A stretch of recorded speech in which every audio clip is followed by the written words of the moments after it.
First item on the list, we have a new feature announcement for both the PlayStation 5 and the Xbox One. Let's start with the Xbox One. This is written by IGN staff, which is weird. Hold on, does the Xbox one say that as well? It's from Joseph Knob. Someone get fired? Someone get fired between the time this story was published and the time that we're reading it, to where they were taken off of IGN's directory of staff? Because this just says by IGN staff. So sorry, I can't give credit to who actually wrote this unless it's a collaborative piece. But if that's the case, you need to just list everybody that wrote it. Anyway. It says PlayStation 5 will include power-saving feature to tackle climate change. It says the PlayStation 5 will have an optional setting to slash the amount of power the next generation console consumes in standby mode. In a blog post, Sony announced it's working with the United Nations as a part of its, quote, Playing for the Planet, end quote, initiative, which aims to mobilize Brits, with their S's right here. So we know that this was somebody across the pond that wrote it. All right, to mobilize gamers to take an active role in combating climate change. Part of this effort involves partnered companies like PlayStation examining ways they can reduce their carbon footprint, and Sony is committing to working sustainable features into its new console's design. Quote, the next generation PlayStation console will include the possibility to suspend gameplay with much lower power consumption than PS4, which we estimate can be achieved at around 0.5 watts, end quote, writes Jim Ryan, president and CEO of Sony Interactive Entertainment. Quote, if just 1 million users enabled this feature, it would save the equivalent to the average electricity use of 1,000 US homes, end quote. And just for a little bit of context here, it says, compared to other forms of technology, gaming is notorious for its carbon footprint. A recent report found that American gamers emit around 12 million tons of carbon dioxide annually, the equivalent of 2.3 million cars. PlayStation has been working to reduce the environmental impact of the PS4 for the past few years by introducing energy-saving modes and tweaking its hardware. So that's the first story of this kind that we saw today. Here is the second story of this kind. Microsoft announces that Xbox consoles will be carbon neutral. This is from Joseph Knopp over at IGN. It says, Microsoft has announced it is joining a new United Nations initiative dubbed Playing for the Planet Alliance, and plans to make 825,000 new Xbox consoles carbon neutral. Other partners in the initiative include 13 other companies, including Sony Interactive Entertainment, Twitch, Google Stadia, Rovio, Ubisoft, and others. Quote, some of the biggest names in the video game industry with a combined audience of 970 million players have today formally committed to harness the power of their platforms to take action in response to the climate crisis, end quote, the UN stated. Quote, combined, these commitments with from 21 companies will result in a 30 million ton reduction of CO2 emissions by 2030. We'll see millions of trees planted, new green nudges in game design, and improvements to energy management, packaging, and device recycling, end quote. Microsoft's new Xbox unit will be the first carbon neutral consoles ever, according to a statement from the company. And then they mentioned that similarly, PlayStation is working with the UN as well. So when I first saw the story about the PlayStation this morning, I was like, this seems a bit PR-y. But then when you start digging into some of the numbers, I think it is pretty impressive how, impressive in a not like positive way. The numbers for the amount of energy consumption that gamers have is impressive. And it is interesting to note that this is not something new for PlayStation, at least. When the PlayStation 4 originally released, the standby mode consumed a shitload of power. It still consumes quite a bit of power when it's in standby mode, but it is greatly reduced, and they've done a good job of kind of making those changes as the console has grown and evolved. And so this is not something that is new, but I do think it is still like a PR move, right? Climate change is an interesting thing because in all actuality, the impact that we can make as individuals for climate change is minimal in comparison to the impact that some industries, and I'm not talking like the gaming industry or like consumer brand industries, I'm talking like the livestock industry. I'm talking like the coal mining industry. these big boy industries are consuming so much energy that really they tend to negate a lot of the changes that we as individuals are trying to make. When it's like, oh, we got to conserve water, man, just to make sure you turn your tap off while you're brushing your teeth. Like, that is a great thing to do. And I'm not saying by any means that these initiatives are bad or are meaningless, but in the grand scheme of things, like, it's real funny how we as consumers feel this great pressure to change our habits and the way that we conduct ourselves in order to combat climate change, when there are so many industries that need just greatly improved in order to make systemic and meaningful changes to our climate. And so I think it's a good thing that PlayStation and Xbox have committed themselves to saying, we are going to lead the charge, and these other 12 companies, that are listed in this article,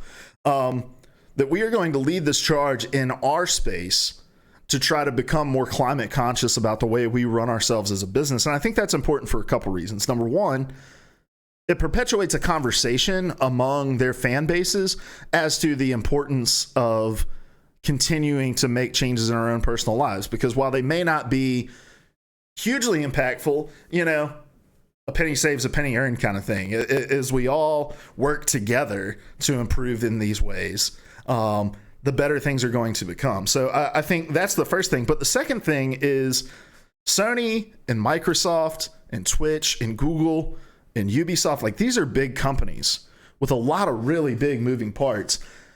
And if they can set the pace and say, here are the steps we are taking to make ourselves more environmentally friendly, to reduce our carbon footprint, to impact climate change, they start to become a model for other companies to follow. To say, well, man, if a company as big as Microsoft can put the rudder in the water and steer the ship to make these changes, then maybe we can do the same thing too.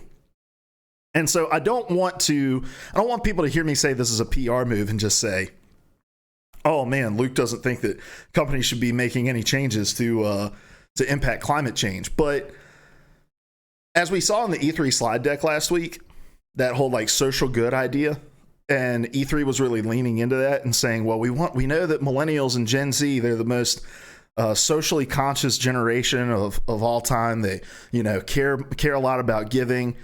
So we need to put celebrities up there who are competing for their charities, who can talk about causes that they believe in. Like we already saw with E3, who's run by the ESA, who does a lot of similar market research that these companies that are listed in this article rely on. If they're seeing that, these companies are seeing it as well. And to them, it's one of those things like, companies rarely do things if it is going to cost them more than is going to gain them. That's just the nature of business. I'm not trying to be cynical, but a company is rarely going to look and say, we will take a loss on that just for the sake of doing something that is right. This is not the way it works. If a company is willing to take a loss on something, it is because they see there's a gain in the future to be had from it. And becoming carbon neutral, becoming more environmentally friendly is not the cheaper of the options. And so I think that they're looking at it and they're saying, look, this is an issue that we think our player base cares about, or at least a portion of our player base cares about.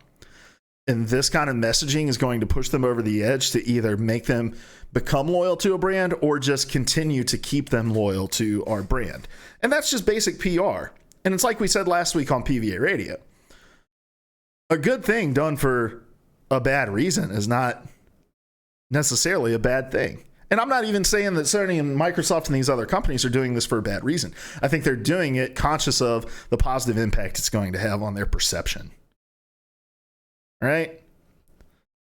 Now let's talk real quick, because I think we got the most details really about the PlayStation 5 and some interesting things in that article.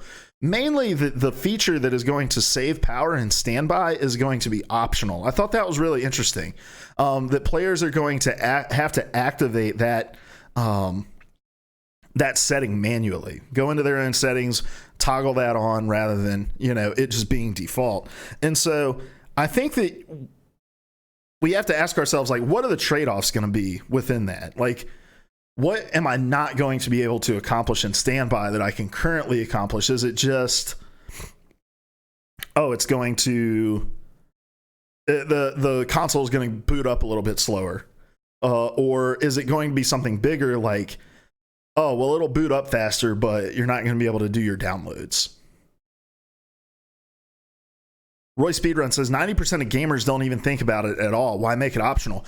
Well, I think the reason that they're making it optional is because there's probably some sort of significant trade-off within it that gamers have gotten used to. My thought is that it likely has to do with downloads. It's like, hey, and again, I'm speculating here. Right now, I think both PlayStation and Xbox have condition gamers to expect that when you place your console into standby mode, it will run all the updates that you need it to run in the background, so that you're rarely having to actually see the downloads, see the updates happening. And I think that is probably the main like optics change, like of what you see or don't see when it comes to power save. I don't think we consciously and I don't know, maybe correct me on this if I'm wrong, either in chat or in the comments. Like, I think we subconsciously realize that our games are loading faster, or that, oh, I don't have to load into my latest save point. It just pulls me up and drops me back in. While I think we do kind of consciously feel like, man, I've had this game for ages and I don't really have to ever look at it update. Like, I feel like that with Overwatch on Xbox. I'm like, damn, I never watch this thing update. It's always just ready to go whenever I start it up. And so it's either one or the other. Either you're no longer going to be able to suspend your game. You're going to have to fully load it, but it will run the downloads in the background, or vice versa. It's still going to suspend the gameplay. You'll still be able to load right into where you left off immediately, but it's just not going to do background downloads. So I think the trade-off is one or the other, and I don't think that they want to release a console and say, well, we're going to remove this feature by default. You can activate it in the back-end settings, because I think they care. They know that people care more about their own experience than whatever, power saving that they're going to achieve through losing one of those features. That's just my thought on it. Now, and I will be one of those people that considers it like, okay, if it'll still download the games, it just doesn't suspend them, then I think I would do that. But if it suspends the games, but it doesn't allow you to download them, I don't think I will do that. So, overview here, just to make sure I'm perfectly clear, I think it's a good move. I think it's smart. I think any step we can make towards progress in our own energy consumption is good.